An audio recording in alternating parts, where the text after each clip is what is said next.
Bueno, y presentamos a Manuela Castañera, del Nuevo Más. Gracias, Manuela, por estar con nosotros. Muchas gracias a ustedes. Bueno, hoy Daniela está dando una noticia que nos sigue preocupando a todos, pero da la sensación, ya no es sensación, lo vivimos a diario todos los argentinos. Con este modelo el presidente nos ha acostumbrado a las restricciones, ¿no? Nos tenemos que restringir de todas partes. Efectivamente, es un modelo económico y un modelo en general que ha fracasado.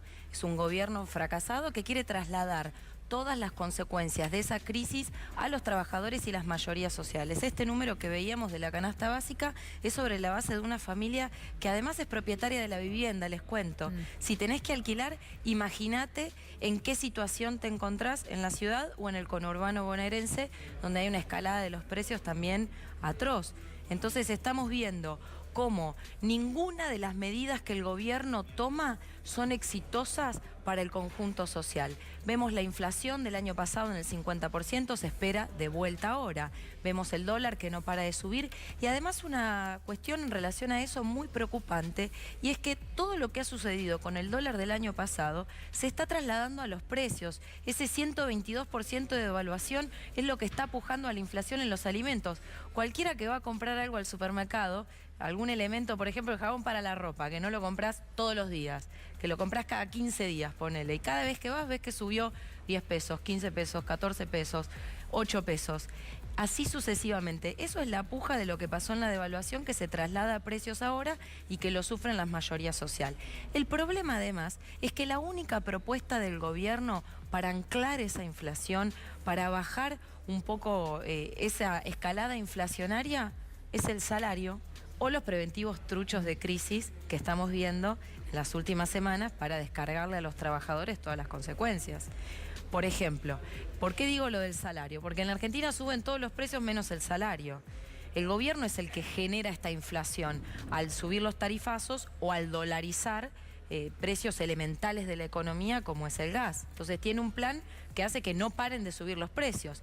Pero en materia salarial hay un intento de achatar los salarios. O inclusive podría decirse, bueno, Vidal quiere poner una cláusula gatillo en el salario de los docentes, pero no recomponerlo del 2018, donde los números han indicado, de todos los analistas, no son los números de la izquierda, que el salario se destruyó en un 20%. Es decir, perdimos 20% real en nuestra capacidad adquisitiva. Y sobre eso se está discutiendo la paritaria de este año. O lo que les decía, bueno, eso me parece muy preocupante en materia salarial. Y luego en lo que está sucediendo con los preventivos de crisis, como nosotros decimos, truchos o mentirosos, que están haciendo empresas importantísimas de la Argentina, como el que sucedió recientemente con Coca-Cola. ¿Quién podría decir que Coca-Cola está en crisis? O FATE. En crisis están los trabajadores, que no llegan a fin de mes, o que están cerca de la línea de pobreza los docentes y jubilados en la Argentina. O las pequeñas pymes en todo caso. Habría que ver qué son pequeñas pymes y cuáles son los números. Bueno, pero comparado con una empresa tan grande como una multinacional como Coca-Cola, claramente podría tener hay diferencia. Más problemas. Una pequeñísima empresa podría ser comparada con la Coca-Cola, efectivamente. Sí. Podría estar en esa situación, pero los números que veíamos, inclusive acá en este canal, los presentaba Darío, la semana pasada que estuve charlando con él sobre los trabajadores que se endeudan para pagar las boletas de la luz. Préstamos personales. Préstamos personales en financieras que con unas tasas altísimas, pero para pagar boletas de luz, no para comprarte un televisor como acusaban en una época, que decían que acá los trabajadores en Argentina se creían que podían tener celulares y televisores. Bueno, ya ni eso, para pagar la boleta de la luz. Eso es una crisis. Que me digan que Coca-Cola, o que lo mismo, bueno, yo conozco más el caso de FATE, porque estuve charlando con los compañeros de la lista marrón de la fábrica y me contaban, bueno, cuál es la propuesta que FATE está haciendo bajo esta idea de preventivo de crisis.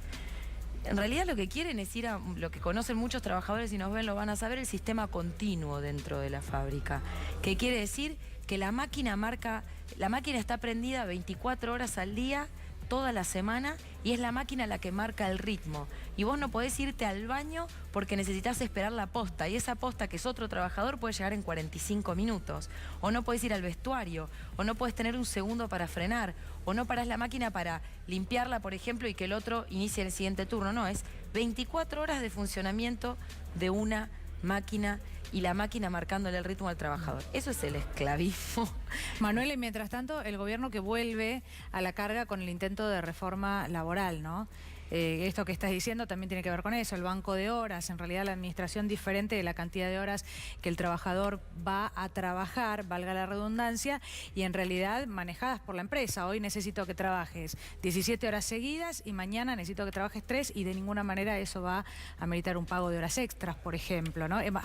Más allá de la imposibilidad del trabajador de organizar su vida también, porque con una jornada laboral uno sabe si va a buscar a los chicos al colegio, qué hace, pero de esta manera vivís para la empresa. Vivís para la empresa y por 2,50 pesos.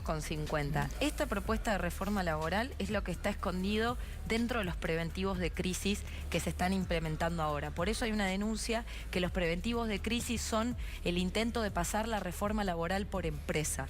Porque con la idea del preventivo de crisis vos les habilitan a las empresas no solo despedir con el pago del 50% de las indemnizaciones, que es lo que FAT está diciendo, me sobra un turno de 437 personas, sino que además llevar adelante reformas drásticas en el sistema de organización laboral, como puede ser implementar el banco de horas, como puede ser que te reestructuren tu sistema de trabajo, entonces las horas del fin de semana que vos trabajabas, que se pagaban al 100 o al 200% de lo que es la hora base, y que eso te significaba realmente un porcentaje muy alto de tu salario, pues todo tiene que ver después en cómo queda el salario, bueno, eso se cambia y todas tus horas van a ser pagadas al 50, trabajes en el horario que trabajes.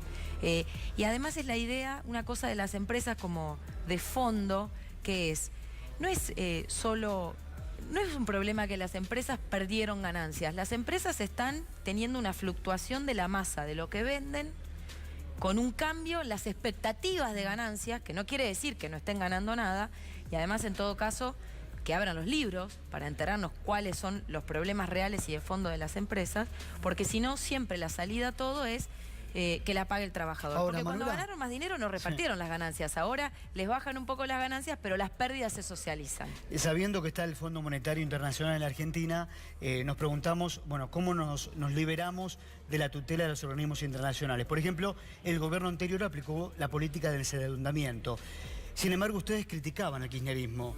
El kirchnerismo, bueno, le ha pagado la deuda al Fondo Monetario Internacional y la política de desendeudamiento quedó, bueno, a simple vista establecida en la década anterior. Este gobierno se endeuda. ¿Por qué criticaban el gobierno anterior? Porque se mostró en los hechos que no se puede comprar la soberanía, que la soberanía se ejerce. Toda esa masa de miles de millones de dólares que estuvieron en un momento específico en la Argentina y por un montón de condiciones de la economía mundial que estuvieron ahí a disposición de manera extraordinaria, se podrían haber utilizado para realmente cambiar la dependencia de la economía argentina de lo que sucede hoy con respecto al mundo. Por ejemplo, para cambiar la matriz energética de la Argentina y poder hacer otra estructura de producción, los caminos, para hacer otro tipo de inversión en salud pública y en educación, para hacer realmente cambios de fondo. Bueno, pero en el caso de los fondos buitre o de los holdouts o como quieran llamarlos, sí, también hubo una batalla bastante importante para no ceder ante esas deudas y sin embargo en eso fue también muy criticado el kirchnerismo. A mí me parece que fue, por supuesto que es distinta la política que tienen entre macrismo y kirchnerismo en materia de esto. El macrismo es integrante de los fondos buitres, es agente directo de las empresas. La crítica que le hacemos al kirchnerismo es que no dejó de pagarles. Y con el Fondo Monetario Internacional, con deudas totalmente ilegítimas, no hay nada que negociar. Hay que romper relaciones. 200.000 millones de dólares que se podrían haber utilizado en, no sé, que no se inunde más sectores de la provincia de Buenos Aires, sectores de la provincia de Entre Ríos, que ahora están sufriendo un montón, las poblaciones linderas a los ríos, por ejemplo, obras hidráulicas. En materia de independencia energética estratégica, no fósil, se podría haber hecho para que no sea contaminante, no se gastó en eso. Cuando vos tenés un montón de plata, ¿qué elegís hacer? Y ahí están los intereses. ¿Seguís la lógica del capitalismo, que es la que siguió el kirchnerismo, que es esta idea que supuestamente las deudas hay que pagarlas, o la invertís en la sociedad pasás por encima esas reglas y las haces en algo estratégico. Nosotros tenemos críticas de fondo. La izquierda tiene un proyecto estratégico alternativo, en un momento donde el mundo entero está discutiendo los límites del capitalismo. Lo discuten las juventudes. Está pasando esta discusión en Estados Unidos, donde la palabra socialismo empieza a ser más valorada que la palabra capitalismo. Y pongo el ejemplo porque si hay un país que ha estado en contra de la izquierda, ha sido, no sé, el origen del macartismo viene del propio Estados Unidos. Pero mientras tanto, Manuela, y hay muchos del otro lado que cada vez que nosotros hablamos con representantes de la izquierda nos llenan de tweets y de mensajes preguntando esto, ¿no? De todos modos, es muy cierto todo lo que vos decís y a veces la sensación es de que buscando el ideal, ¿no? ¿Qué es lo que puede pasar? Ante un nuevo balotaje, la izquierda puede volver a llamar en blanco y esto puede generar que nuevamente gane el gobierno de Mauricio Macri. Que gane la derecha en Argentina. Y entonces el camino sigue siendo el mismo, digamos, en busca de ese ideal terminamos en el extremo exactamente opuesto. ¿Ustedes tienen alguna postura? Todavía falta para las elecciones, yo lo sé, pero hoy, ¿qué me dirías? Nosotros, te repito, tenemos una apuesta estratégica que no se puede dejar presionar por el mal menor. Viviendo en el mal menor, llegamos hasta acá. Llegamos con pobreza, llegamos con endeudamiento, llegamos con desempleo, llegamos con falta de trabajo y no nos convencen las propuestas de... no sé, si vos analizás ahora lo que está proponiendo el kirchnerismo. Cristina dijo que hay que unir los pañuelos verdes con los pañuelos celestes. Yo el pañuelo verde no lo bajo. A las jóvenes de 15 años que salieron a la calle a plantar una sociedad diferente y le dicen, no, bueno, tu derecho en este momento vale menos que otro, escondelo, guarda esa bandera. O Axel Kicillof que dice, bueno, nosotros estamos dispuestos a renegociar con el FMI. O sea, volver a pagar lo que Macri nos endeudó. ¿Cómo puede ser eso una salida? Es que si no, como está el escenario electoral, puede volver a ganar Cambiemos. Volvemos siempre al mismo punto y es una vuelta que no termina nunca, ¿no? Porque efectivamente, hasta que no se planteen, ya no hay salidas cortoplacistas para los problemas de la Argentina. Vivimos de crisis cíclica en crisis cíclica. Veíamos los problemas de inseguridad que hablan de una sociedad con muchísimos problemas de marginalidad y enfermedad, te diría a esta altura. Vivimos endeudados, vivimos con pobreza, 1 de cada 2 niños en la Argentina nace pobre y vive pobre hasta entrada a su vida o su destino es ser pobre. ¿Eso se soluciona con un balotaje o con el mal menor o con el FMI? Eso se soluciona con medidas que atenten contra los intereses capitalistas. Si no empezamos a hablar de salidas que benefician a los trabajadores, por eso nosotros defendemos el socialismo, el revolucionario, el socialismo democrático, otro tipo de socialismo que algunos se autoproclaman en Latinoamérica, pero vemos que si no se empiezan a hacer esos cuestionamientos, no hay construcción de una salida posible y creemos que es muy válido. Por supuesto que hay un gran debate entre eso porque somos muchos los que estamos enojados con las políticas de este gobierno, pero es hora que pensemos también salidas de fondo y yo creo que muchos de los sectores de la sociedad entienden que la Argentina tiene una izquierda muy, muy fortalecida con un proyecto alternativo y yo siento que el reclamo muy sentido en este momento es el de la unidad de la izquierda, no el de la unidad de la izquierda con el kirchnerismo. Pero discúlpame, ya tenemos que cerrar. Sí. ¿Pero hay unidad en la izquierda hoy en Argentina o hay diferentes segmentos? Yo creo que podemos ser una potencia si nos unimos. Creo que en este momento nuestro límite es la fragmentación. Creo que hay que madurar, que hay que dejar las mezquindades de lado. Se lo vengo insistiendo públicamente a Miriam Bregman, a Nicolás del Caño. Ellos pertenecen al Frente de Izquierda. Ellos pertenecen al Frente de Izquierda, a Luis Zamora también, que está en Autodeterminación y Libertad.